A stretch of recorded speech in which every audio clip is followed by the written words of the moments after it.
Good afternoon, everybody. I would like to start to give my greetings for the colleagues of PLAAS to celebrate this 20 years. It's not every day that we celebrate 20 years of Center of Studies and Research. And I congratulate Professor Andres and Professor Maffa, and in their names I congratulate the whole group of PLAAS. I've been in contact with these people, and I really have an admiration for the work that you are being done here in this country, and I hope at least you can multiply to 4 or 5 times for the future your existence. So Professor Ben Cousins invited me to talk in this symposium, in this seminar about agrarian change and family farming, and look at this point, this issue from a Latin American perspective. So, and I prepared some notes that I call it. The title is "Place and State of Family Farming in Latin America," and my question is if we can say that there is emerging in this agrarian moment an alternative from the grassroots, from the family farming. Maybe this is a Latin American point of view, but maybe we can extend this issue for other places in the world, maybe even here in the Africa. So I start with my first with my introduction, just to give you an overview, because we already have been discussing. And I have no time here, and it's not the point here to go in deep in the discussion of what are the main features of the agrarian change or agrarian dynamics in Latin America. But I would like to just highlight some features. First, we are living in a moment in Latin America that we, I guess, more or less we can recover Raul Prebisch discussions from the finish and the end of the 15th and beginning of the 60s of a reprimarization moment. And we are suffering a lot from the falling down of the prices of the commodity, and the whole Latin American region is discussing this point about the dependency of our economies of this export driven of commodities, especially soya and minerals. The second issue, the second feature that is going on in Latin America has been related with the increasing power of agribusiness, and this is also related with the first point. And the third is the reduction and the weakness of the state regulation. The agribusiness sector, the private corporate power is increasing, and the state is losing power, even though in some countries, like for example in Brazil, the state have doing a lot of efforts in the last 20 years, for example with policies on family farming that I will talk a little bit later. And we also have, in terms of our shape, our frame on agrarian issues, social reactions in Latin America. A lot of protests are going on from social movements especially. And we have also promising initiatives from the grassroots. I will explore a little bit these initiatives, and in these promising initiatives I put the point of family farming. So this is the big picture. This is the framework of the agrarian situation in Latin America, in my point of view, of course. So here I have a figure from José Antonio Ocampo. It was the former CEPAL director. He just given a speech in Flaxo, Ecuador, and then and with this figure he shows this tendency of the going down of the share of the manufacturing industry since 1950 to 2012, and even a very rapid going down since 2007, 2008, when the big crisis started. So, and this makes Latin America a region where we already know about. This is very dualist, the historical dualism and the bifurcation of our rural sector. This seems more or less like we have one sector, capitalistic dynamics, that is reported by the picture of The Economist. There was an expectation that Latin America should feed the world in terms of the primary production, but also we are seeing that in this region there is emerging a lot of effects and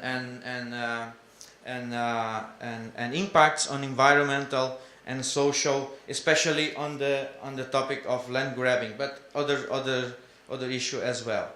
So the figure is more or less. The picture is more or less like that. We have on one side the big agribusiness, on the other side something like this, sugarcane, and a lot of other side the people that are waiting for the land, waiting for the access to make a livelihood there. So this is our continent. This is our picture. So my main point is what is the place of family farm in that context, and what could be the alternative if we can state that from family farming perspective could emerge an alternative in terms of development and to change this dualism or this bifurcation of agrarian scenario in Latin America. So what we really already know about family farming in the world, I start with this question that it was raised yesterday from FAO data. Family farming in the world represents more or less 5 million units in the world from a total of 570 million, and it's more or less located 30% in the low-income countries and 36% in the lower middle-income countries. 71% of farmers have less than 1 hectare. I have some figures that I can show you here.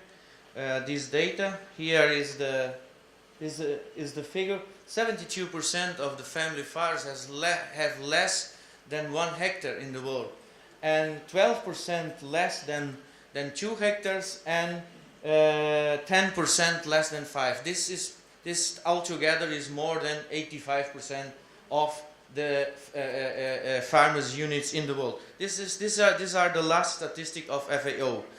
So this figure about family farms shows that even family farms are in a huge number of 82% over there. They have just a little bit more than 10% of the land. And then of course farmers that more than 1,000 hectares that have then much more land. If we look here, the data from FAO about the share of farms per income group countries, we can see here the data that I just talked.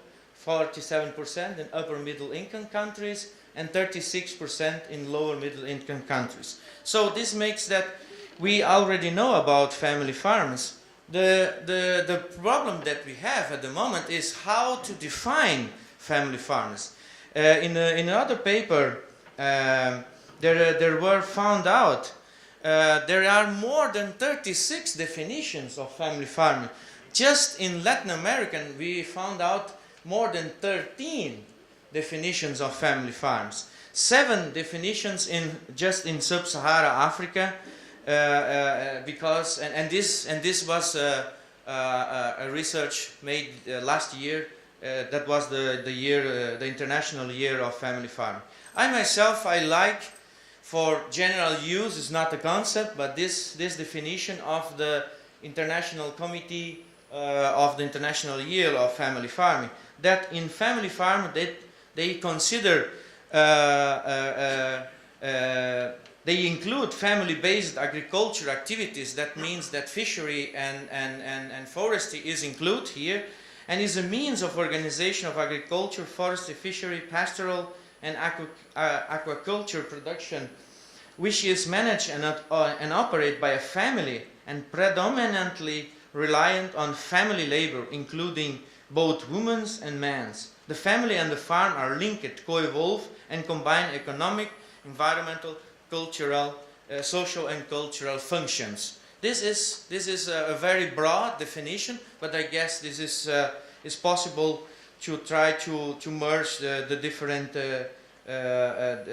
definitions and in a way solve at least preliminary the difficulty to define family farms. Family farms, these are figures from Brazil, photos from Brazil.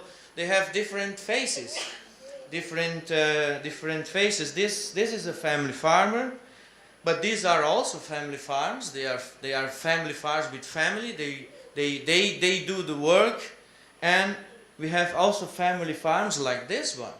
So all they are family farms, and then this is the point when we talk about family farming. The issue of definition is not a simple issue.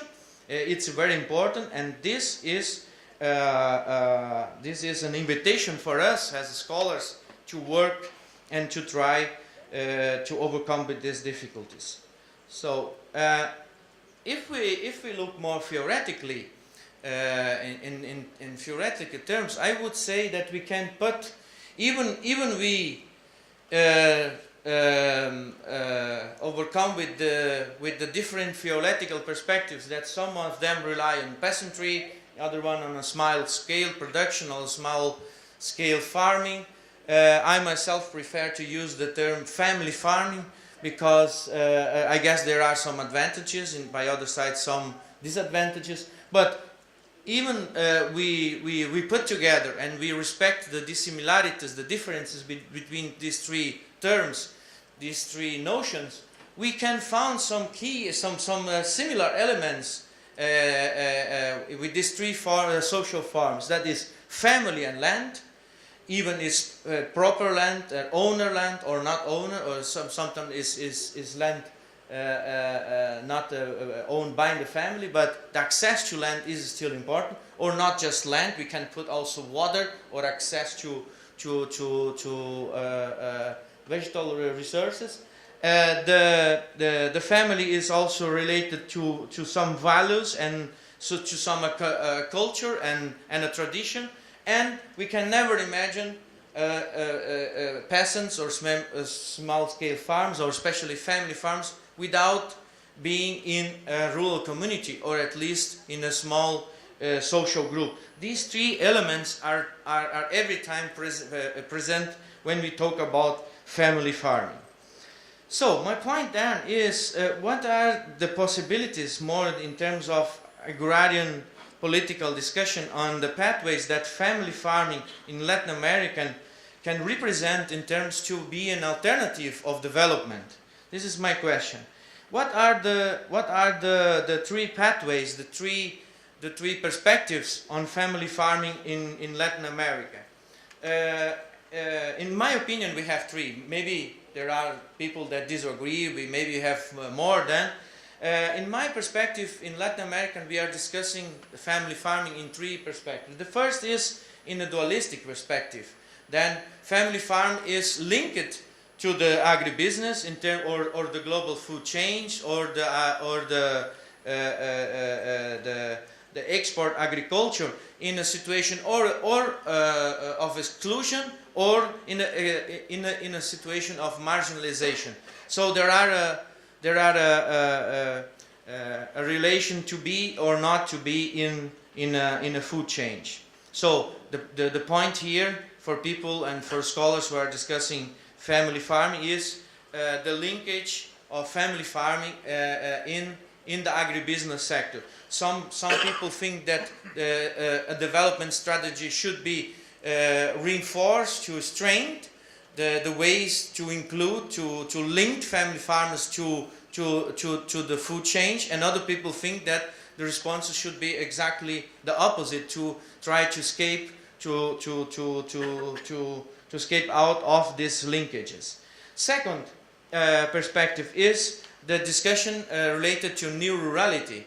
In this discussion, family farming or peasantry or small-scale farming is not seen anymore has a big importance, a big sense in terms of their production, because in fact, indeed, the production that family farmers do is not so important if we compare to the hegemonic sector, and family farm in that sense have an importance in terms of non-agricultural activities or productivity, or even though they are important because a lot of people from Latin America live outside the region and send back transfers, cash transfers, remittances in terms, and they are very important for the region in terms of the money that arrives in the rural sector.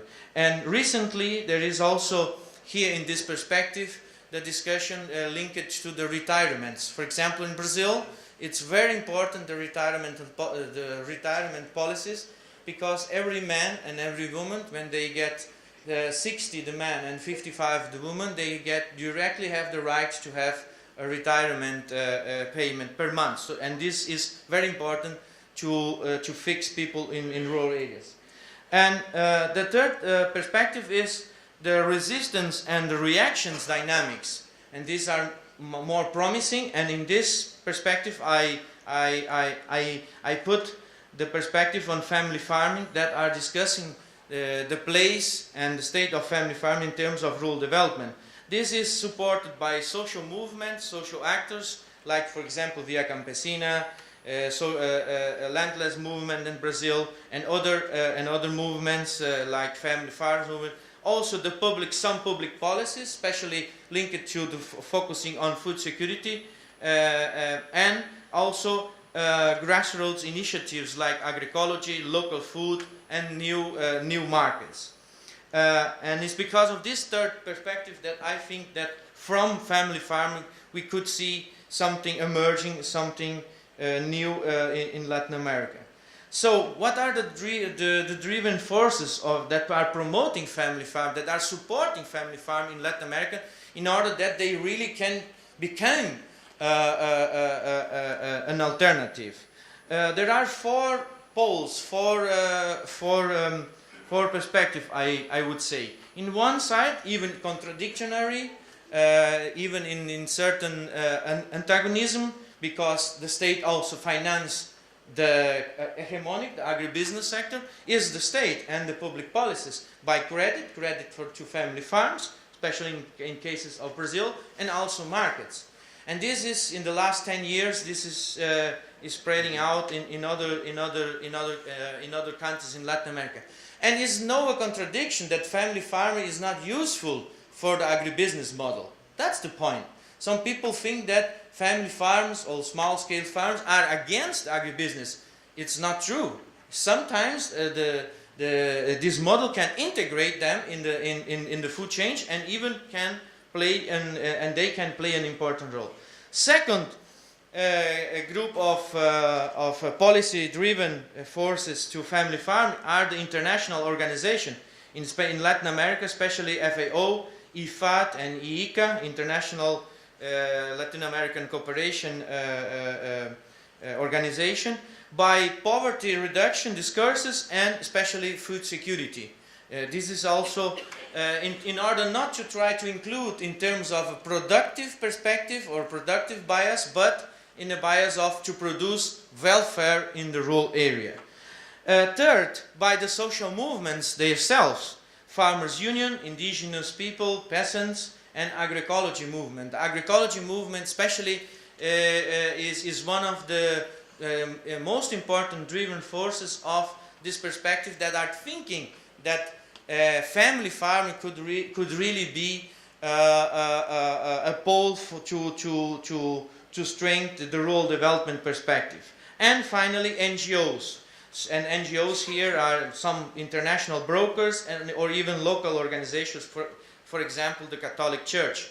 Lots of them, they are thinking, sometimes they are connecting with the third perspective, but sometimes they are thinking just to build up new green economy, new alternative perspective, but they are really don't have a political perspective. So I have some information about then what is the state of family farming in Latin America. And I will skip this, this information because my time is almost over here. Just to say that this was a research that we did last year for IFAD in order to try to study what is the importance or what are the features of the family farm in different countries in Latin America in terms of the contribution of the revenue that comes from farming, from production, or that comes from other sources. And in conclusion, I have the data for different. We organize a typology. We separate the units that don't produce any product. They just are hogares. They are just households that people just live in rural area. For example, all elder people, or even people that just have their second house in the rural area, or people that make a very small revenue from agriculture, less than 20%, and farmers that have more than 50% of income from agriculture. The results for Guatemala, for Brazil, for Mexico, for Chile, and for Chile are more or less the same, and the data is family farming is still very strongly dependent on the income that comes from farming. Now, there are farmers that are producing for self-consumption, but farming is still very important. In average for the all countries, more or less more than 70%. So this is in IFAD study. I can give you the report later. So my last point here to then stay in my 20 minutes is, are we building in Latin America at least, in my perspective, an alternative model? Well, I have the final answer. I guess we have good arguments for yes and good arguments for no. What are the arguments for a positive, an optimistic answer? For yes, we can say yes, family farming can represent an alternative for development, especially in this rural perspective path that I talk, because they have political support from the social movements, from the state in some cases. They are able to build up new alliances, new political alliances, for example, with agroecology discourse and also practices, and they are very important in the academic realm. In Brazil, in other countries, there is really a big interest in family farming as a research topic. But we also, and then I finish, that we also can have an answer that say no. There is no reason for be optimistic. Why? Because family farming are still politically not well organized. In some countries, is not the case of Brazil, but especially in the case of the countries of Central Latin America, they are still not well organized. Other people will say, well, yes, they will never be really an option because they are too small and not competitive, and because of that they have limits or obstacles to scaling up.